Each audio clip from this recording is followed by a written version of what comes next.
Bismillahirrahmanirrahim. Assalamu alaikum and welcome to all the students. This is Akib Rashid Khan, your English teacher and education coordinator of Britain International School System. अब से पहले हम लोगों ने we have read the lesson number 5, The Rain. इसकी हमने poem पढ़ी and I assigned you its summary as well. और आज जो हम लोगों का objective है, we will be covering the exercise of unit number 5, The Rain. So let's start from its vocabulary. First one is give an antonym for each word making sentence with both the words. हम लोगों ने बेटा actually इसके sentences नहीं बनाने, आप already जानते हैं इस चीज़ को कि पेयर ऑफ वर्ड्स जब होंगे तो उनके हम sentences बनाएंगे. यहाँ पर इसके हमने sentences नहीं बनाने, लेकिन कम से कम ये है कि हम लोग इनके antonyms को ज़रूर जान लें. तो फर्स्ट ऑफ ऑल देखते हैं, सबसे पहला वर्ड है आपके पास रिच. रिच का एंटोनिम होता है पुअर. उसके बाद अगर आप नेक्स्ट देखें तो टॉप, टॉप कहते हैं सबसे ऊपर, तो बॉटम सबसे एंड पर. उसके बाद नियर, नियर का आप कहेंगे फार, दूर. नियर करीब, फार दूर. नेक्स्ट अगर आप देखें तो लाइट, लाइट होती है रोशनी और उसका अपोजिट होगा डार्क. इसी तरीके से अगर ब्राइट, ब्राइट देखें तो चमकदार, और इसके अगेंस्ट अगर हम इसको एंटोनिम देखेंगे तो वो होगा डल, जिसका मतलब होता है थोड़ा तारीक. नेक्स्ट वर्ड आपका है नॉइज़. नॉइज़ का मतलब होता है शोर, तो इसमें आप साइलेंस यानी कि खामोशी. और लास्ट वर्ड आपका है लवली. लवली का मतलब खूबसूरत, तो इसका ऑपोजिट होगा अगली, UGLY. इससे बेटा नेक्स्ट जो आपका कॉन्सेप्ट दिया हुआ है वो है डेनोटेशन का और कॉनोटेशन का. जैसा कि लेवल 9th में भी बेटा मैंने आपको एक्सप्लेन किया था कि डेनोटेशन जो है D से स्टार्ट होगा. याद रखने के लिए आपके लिए बता रहा हूँ कि D से डेनोटेशन और D फॉर डिक्शनरी. तो इसका मतलब ये है कि डेनोटेशन जो है वो डिक्शनरी मीनिंग को एक्सप्लेन करेंगे, यानी कि जो actual meaning of the word है अकॉर्डिंग टू द डिक्शनरी. लेकिन जो कॉनोटेशन है सेकंड वन, कॉनोटेशन जो है वो है कॉन्टेक्सचुअल मीनिंग, यानी कि C से स्टार्ट हो रहा है और CON आ रहा है तो कॉनोटेशन, और इसी तरीके से कॉन्टेक्सचुअल मीनिंग यानी कि अकॉर्डिंग टू सिचुएशन. पॉजिटिव भी हो सकती है कॉनोटेशन और कॉनोटेशन नेगेटिव भी हो सकती है. और हमारी जो अपकमिंग एक्सरसाइज है वो इसी से रिलेटेड है, कॉनोटेशन से रिलेटेड. तो first we move to exercise number C, जिसमें हमने बताना है कि which connotation is more positive. Positive connotation का बताना है. तो पहला है our trip to Khewra mines was. दो ऑप्शन दी हुई है, एक फ़ाइन है और दूसरा वंडरफुल. फ़ाइन का मतलब जस्ट ओके और वंडरफुल का मतलब जो आपने बहुत इन्जॉय किया हो. तो यहाँ पर जो पॉजिटिव कॉनोटेशन है दैट इज़ वंडरफुल. मैंने आपकी आसानी के लिए ये टिक भी कर दिए हैं. Second one, dash people rode to the roller coaster. कौन से पीपल जो है वो रोलर कोस्टर पर ट्रैवल करना पसंद करते हैं?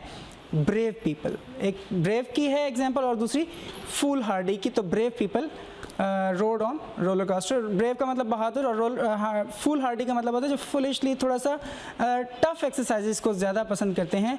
यहाँ पर आपने पॉजिटिव कॉनोटेशन ब्रेव को चूज़ करना है. नेक्स्ट इससे अगर आप चलें थर्ड नंबर पे, we saw dash animals in the zoo. दो हैं इसमें, हिलेरियस और अम्यूजिंग. ठीक है, तो हिलेरियस थोड़ा सा नेगेटिव सेंस में चले जाता है, यहाँ पर आपने अम्यूजिंग को चूज़ करना है. Everyone had a dash on his or her face on the way home. तो यहाँ पे smile or smile, positive connotation is smile. बेटा अब जो नेक्स्ट एक्सरसाइज है जो कि D एक्सरसाइज है, इसमें आप अपने नेगेटिव कॉनोटेशंस को चूज़ करना है कि which connotation is more negative. पहली है वी बॉट डैश स्वीनियर्स. यहाँ पे स्वीनियर्स की स्पेलिंग भी इंपॉर्टेंट है, ये आपके एक ऐसे में भी आएगा railway station, seen at railway station. तो वहाँ पे भी स्वीनियर्स की स्पेलिंग है. अक्सर बच्चे इस वर्ड में मिस्टेक करते हैं, इसके स्पेलिंग्स को नोट कीजिएगा. We bought dash souvenirs at the Khewra mines. एक चीप है और दूसरा इनएक्सपेंसिव है. चीप का मतलब बेटा वो होती है कि जो कि सस्ती हो लेकिन क्वालिटी उसकी थोड़ा सा हल्की हो, और इनएक्सपेंसिव का मतलब होता है जो कि कम प्राइस में हो लेकिन उसमें क्वालिटी का हल्का होना ज़रूरी नहीं है. तो चीप जो है यहाँ पे नेगेटिव कॉनोटेशन है. ठीक है। उसके बाद अगर आप नेक्स्ट पे चलें, आई एट अ डैश सैंडविच, एक है सॉगी और दूसरा है मॉइस्ट। सॉगी का मतलब होता है जो कि मॉइस्चर एब्जॉर्ब करने के बाद अब उसमें वाटर भी ऐड हो गया और अब वो थोड़ा हैवी हो गया, ठीक है। तो सॉगी जो है वो उसमें नेगेटिव कॉनोटेशन होगी कंपेयर टू मॉइस्ट। इससे नेक्स्ट अगर हम चलें नंबर 3 पर, I didn't like the dash on jester's face, jester मस्करे को कहते हैं। तो इसमें दो ऑप्शन है आपके पास, एक है स्मक और दूसरा है ग्रिन। तो ग्रिन जो है वो थोड़ा सा नेगेटिव सेंस में आता है जब आप दूसरे को मजाक के पॉइंट ऑफ व्यू से लेते हैं, तो यहाँ पर ग्रिन जो है वो नेगेटिव कॉनोटेशन है। और लास्ट वन क्या है, लास्ट वन है fourth one, it made me feel dash uneasy या फ्राइटन। तो फ्राइटन जो है वो खौफज़दा के मीनिंग में आएगा, अनईजी जब थोड़ा सा आपको डिस्टर्बेंस होती है, लेकिन खौफज़दा यहाँ पर जो है वो फ्राइटन जो है वो ज़्यादा नेगेटिव कॉनोटेशन है, ठीक है। उसके बाद अगर आप नेक्स्ट हमारी एक्सरसाइज नंबर ई को देखें तो give synonyms for the following words. पहला वर्ड आपके पास है शाइन, ठीक है, तो इसका होगा ग्लिटर। मैंने आपकी आसानी की खातिर यहाँ पे I have written this synonyms. Second one है ब्राइट, तो ब्राइट का क्या होगा, ल्यूमिनस, जो कि चमकदार हो। नेक्स्ट इज नॉइज़, नॉइज़ का मतलब है बहुत ज़्यादा शोर, तो क्लैमर जो है वो यहाँ पर हम इसके लिए वर्ड यूज़ करेंगे। और लास्ट वन इज़ लवली, तो लवली के लिए हम करेंगे ब्यूटीफुल। इसके एंटोनिम हमने अगली किया था और जो इसका सिनोनिम है वो ब्यूटीफुल। बच्चों उसके बाद नेक्स्ट आपकी जो एक्सरसाइज है वो कम्प्रीहेंशन से, यानी कि क्वेश्चन आंसर्स लिए गए हैं। तो I have assigned you the book, वहीं से आप लोग इन क्वेश्चन आंसर्स को प्रिपेयर करेंगे और इसके साथ साथ बॉक्स क्वेश्चंस भी आप लोग प्रिपेयर करेंगे। Moving to the next slide जी, नेक्स्ट स्लाइड है आपके पास, select the choice that explains the meaning of the metaphor as it is use in the sentence. बेटा मेटाफर को आप लोगों के पहले अंडरस्टैंड करना जो है वो इम्पॉर्टेंट है। एक हमारे पास दो टर्म्स यूज़ होती हैं, एक सिमिली और सेकंड है मेटाफोर। सिमिली नॉर्मली आप यूज़ करते हैं जब आप दो डिफरेंट थिंग्स को, डिफरेंट ऑब्जेक्ट्स को कंपेयर कर रहे होते हैं on the basis of similarity by using the word as and like. कोई एक सिमिलैरिटी को लेते हुए एज और लाइक का वर्ड इस्तेमाल करते हैं, ठीक है। जैसे कि अगर आप कहते हैं कि as brave as a lion, ठीक है, तो आपने ब्रेवरी को एक सिमिलैरिटी लिया और फिर आपने he is as brave as a lion, तो आपने किसी शख्स को लाइन के साथ कंपेयर कर दिया एज का वर्ड यूज़ करते हुए, ये सिमिली है। लेकिन बेटा जब आप दो चीज़ों को कंपेयर करते हैं, आप उनकी कोई क्वालिटी भी मेंशन करें, लेकिन आप एज और लाइक का वर्ड यूज़ न करें और फिर भी मीनिंग एक्सप्लेन हो कि आपने इसको दो चीज़ों को कंपेयर किया है, तो बेटा ये टेक्निक जो है ये मेटाफोर कहलाती है। जैसा कि he proved to be a lion in the fight. अब अगेन आपको यहाँ पे क्लियर हो गया कि आपने जब उसको कंपेयर किया कि वो फाइट में शेर की तरह से लड़ा, तो इसका मतलब ये है कि आपको समझ आ गई कि इसकी ब्रेवरी के पॉइंट ऑफ व्यू से आपने दोनों चीज़ों को कंपेयर किया, ठीक है। तो यहाँ पर आपने एज या लाइक का वर्ड यूज़ नहीं किया, दिस इज़ एक्चुअली मेटाफोर।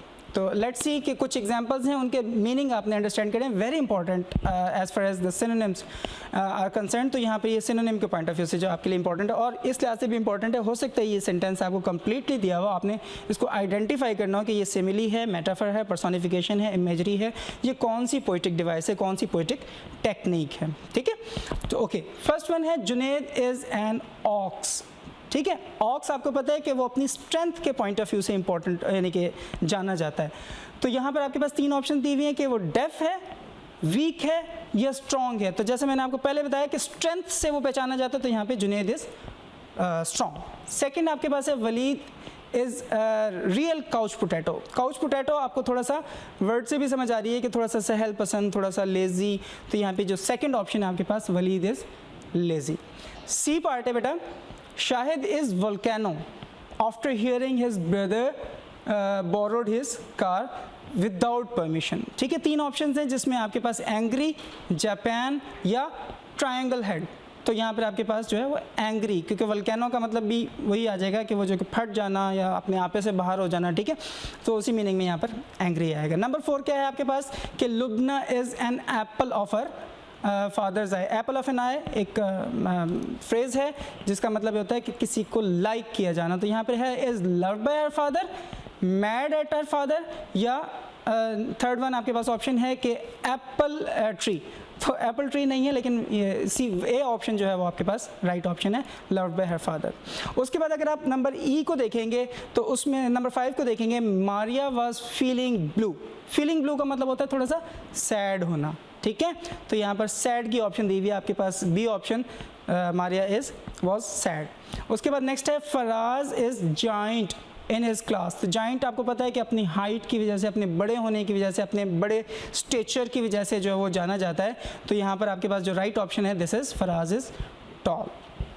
उसके बाद बेटा नेक्स्ट है आपके पास कुछ हमने मेटाफर्स को जो है वो आइडेंटिफाई करते हुए उसका मीनिंग जो है वो लिखना है। जैसा कि फर्स्ट वन है, what do the rich leaves symbolise. Rich leaves आपको मैंने पोएम एक्सप्लेन करते हुए बताया था कि रिच लीव्स जो है वो upper class of the society, rich class of the society को जो है वो एलेबोरेट करते हैं। और इसी तरीके से जो आपके पास सेकंड ऑप्शन है कि जो लोअर लीव्स हैं, पुअर लीव्स हैं, वो किसके लिए हैं, तो वो lower class of the society या पुअर पीपल के लिए है, ठीक है, उन्हीं को सिंबलाइज करते हैं। और नेक्स्ट आपके पास है कि जो सन है वो किस चीज़ को सिंबलाइज करता है, सूरज किस चीज़ को सिंबलाइज करता है, तो आपने पोइम में देखा था कि वहाँ पर पोइट जो है वो W.H. डेविस वो इस चीज़ को एक्सप्लेन करता है कि जब बारिश होती है तो जो बचा कुचा पानी है वो नीचे आपके जो पुअर क्लास है उनको ड्रॉप बाय ड्रॉप मिलता है। उसके बाद उसने एक पैसिमिस्टिक अप्रोच, ऑप्टिमिस्टिक अप्रोच बताई थी कि उसके बाद सूरज निकलेगा जो कि शाइन करेगा तमाम लीव्स पर equal.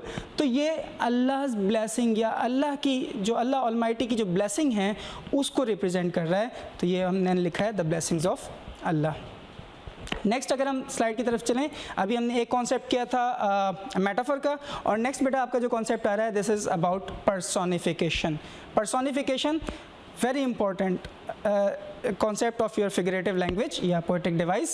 It is a figurative language, ठीक है, technique where an object और idea is given human trait और characteristic, उसको human trait या characteristic दिया जाता है। अब ये बड़ा इंपॉर्टेंट चीज़ आपके लिए है वो ये याद रखना है कि ये जो कैरेक्टरिस्टिक है या जो ट्रेट है this is actually not personification. बेशक इसको यहाँ पर एग्जांपल में भी आप नीचे देखें कि फ्लटरिंग और डांसिंग को बोल्ड करके लिखा हुआ है, लेकिन बेटा ये कैरेक्टरिस्टिक और ट्रेट्स हैं। एक्चुअली आपके पास जो पर्सोनिफिकेशन है वो क्या है, वो आइडिया है, वो ऑब्जेक्ट है। ये मिस्टेक अक्सर बच्चे करते हैं जिस वक्त में आपके MCQs आते हैं कि जिस वक्त में ऑब्जेक्ट को हाईलाइट किया हुआ होता है या अंडरलाइन किया हुआ होता है तो वो उसको लिख देते हैं नाउन या कुछ इस किस्म की कोई भी चीज़ लिखते हैं। एक्चुअली इट इज़ नाउन, लेकिन यहाँ पर एज अ फिगरेटिव लैंग्वेज जब यूज़ हुआ हुआ है तो ये पर्सोनिफिकेशन वो ऑब्जेक्ट है, ठीक है। जैसा कि यहाँ पर फ्लावर्स जो हैं वो पर्सोनिफिकेशन है। Flowers were fluttering and dancing in the breeze. किसी नॉन ह्यूमन थिंग को ह्यूमन कैरेक्टरिस्टिक दिया जाए तो वो ऑब्जेक्ट या आइडिया जो है वो पर्सोनिफिकेशन कहलाता है। अब हम चलेंगे ग्रामर की तरफ, ठीक है। एक और इम्पॉर्टेंट कॉन्सेप्ट है, बहुत इम्पॉर्टेंट कॉन्सेप्ट है,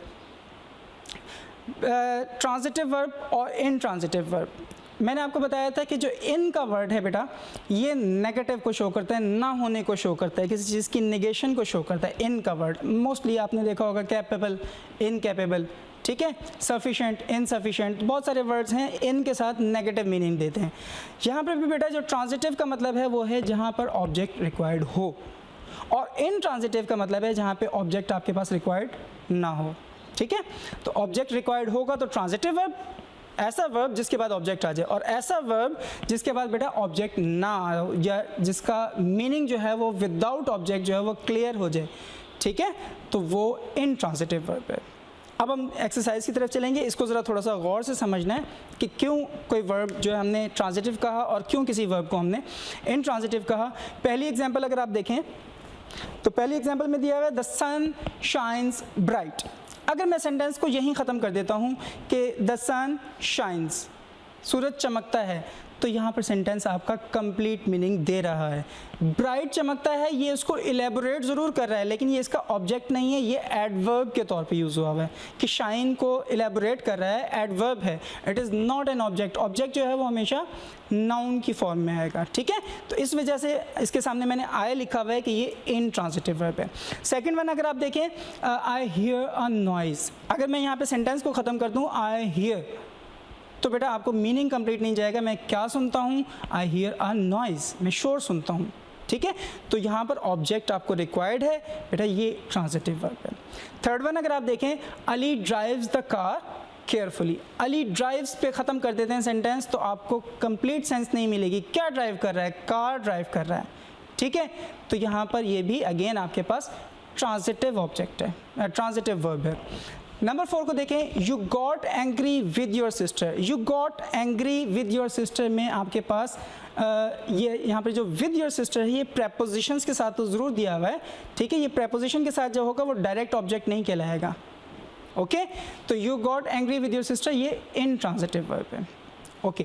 नेक्स्ट में देखें number 5, Sarmad ate a lot of sweets. अगर हम यहाँ पे ख़त्म करते हैं सरमद एट, तो क्या खाया उसने, हमें एक्सप्लेन नहीं हो रहा, मीनिंग कंप्लीट नहीं जा रहा, तो ये ट्रांजिटिव है जब आपको ऑब्जेक्ट रिक्वायर्ड है कि Sarmad ate a lot of sweets, बहुत सारी उसने मिठाई खाई। उसके बाद नेक्स्ट है, everyone tried very hard to win the race. Everyone tried पे सेंटेंस ख़त्म करते हैं तो हर किसी ने कोशिश की, सेंस कंप्लीट हो जाती है, तो ये आपके पास इनट्रांजिटिव वर्ब है। वेरी हार्ड जो है वो इसमें आपका अगेन जो है वो एडवर्ब जो है वो यूज़ हो रहा है, और वेरी का वर्ड जो है वो इसको डिग्री को शो कर रहा है, ठीक है। उसके बाद नेक्स्ट में लास्ट वन 7th वन है, शी नोज़ द सीक्रेट।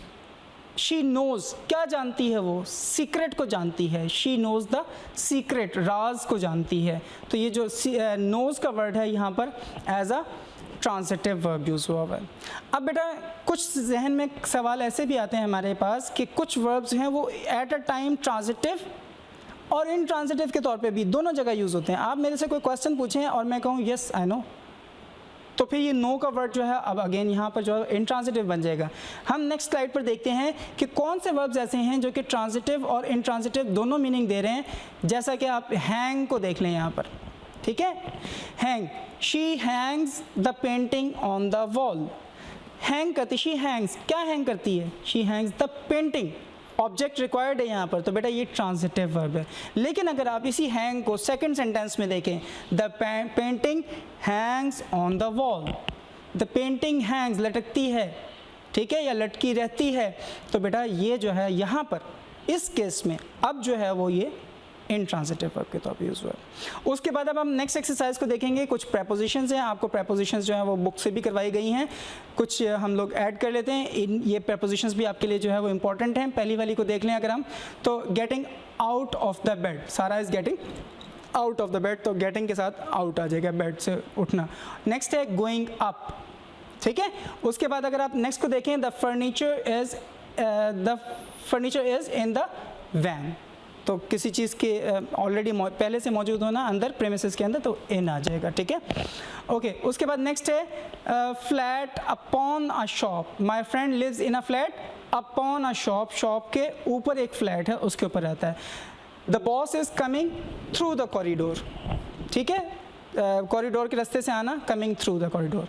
उसके बाद है this garage is beside the house, उसके साथ मौजूद है। बिसाइड का मतलब, बिसाइड्स जो एस के साथ होता है उसका मतलब होता है इसके अलावा, लेकिन जो बिसाइड का वर्ड है ये साथ के मीनिंग में देता है। We walked along the lake, के हम लेक के साथ साथ चलते हैं, ठीक है, अलॉन्ग, और टुवर्ड्स द लेक भी कह सकते हैं आप, ठीक है, in the direction of the lake भी कह सकते हैं। उसके बाद नेक्स्ट है there is a statue in front of the museum. अब आप ये देखें कि ये म्यूज़ियम के सामने आपको शो किया गया है, पिक्चर से भी थोड़ा सा एलेबोरेट हो रहा है, तो क्या होगा, इन फ्रंट ऑफ द, के सामने, बरअक्स, ठीक है।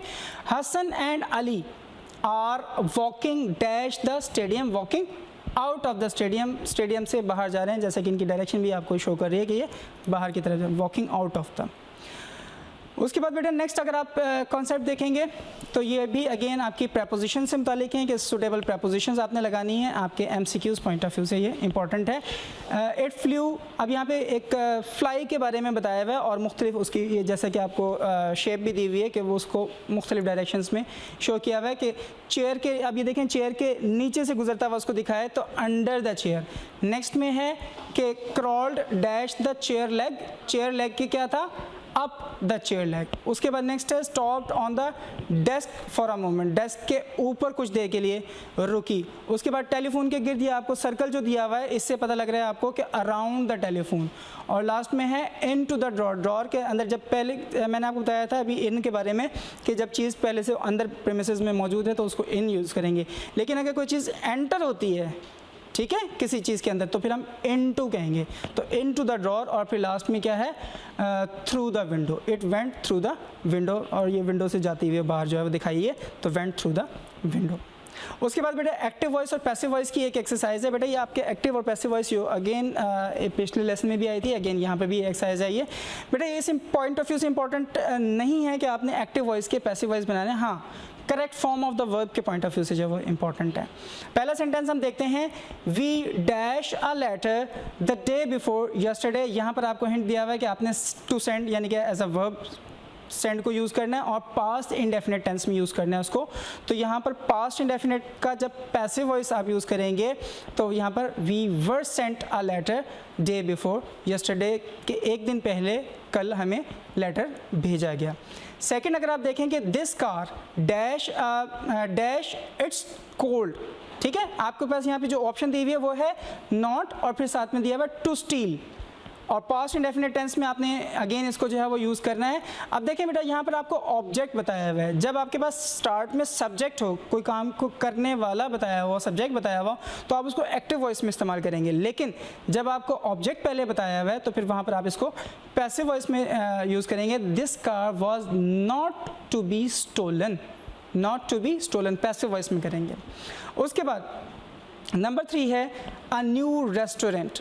न्यू रेस्टोरेंट अगेन आपको पता है कि ऑब्जेक्ट है, ठीक है, ऑब्जेक्ट है। उसके बाद यहाँ पे दिया है डैश द लास्ट वीक, और जो ऑप्शन दी हुई हैं वो दी हुई हैं टू ओपन और पास्ट कॉन्टिन्यूस टेंस में हमने यूज़ करना है। तो पास्ट कॉन्टिन्यूस के में हमने इस वर्ड को यूज़ करना है ओपन को, तो was being opened, this restaurant was being opened last week, इस रेस्टोरेंट को पिछले हफ्ते खोला जा रहा था।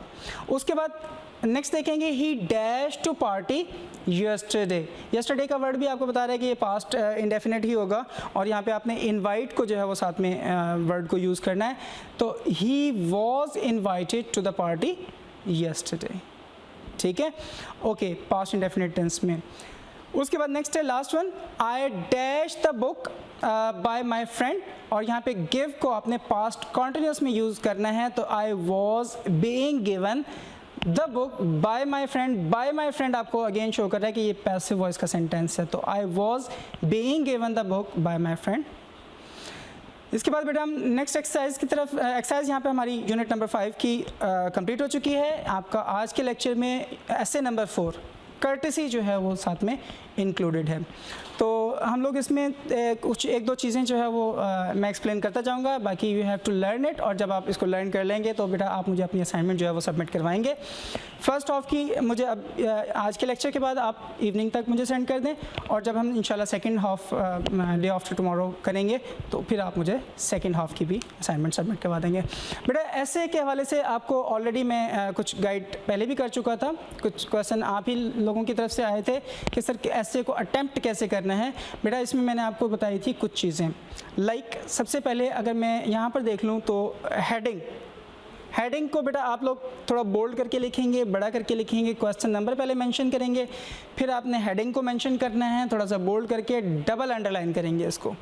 उसके बाद बेटा आपके पास सबसे पहले आप देखें यहाँ पर तो कोटेशन आई हुई है कि courtesy cost nothing but buys everything, ये कोटेशन है।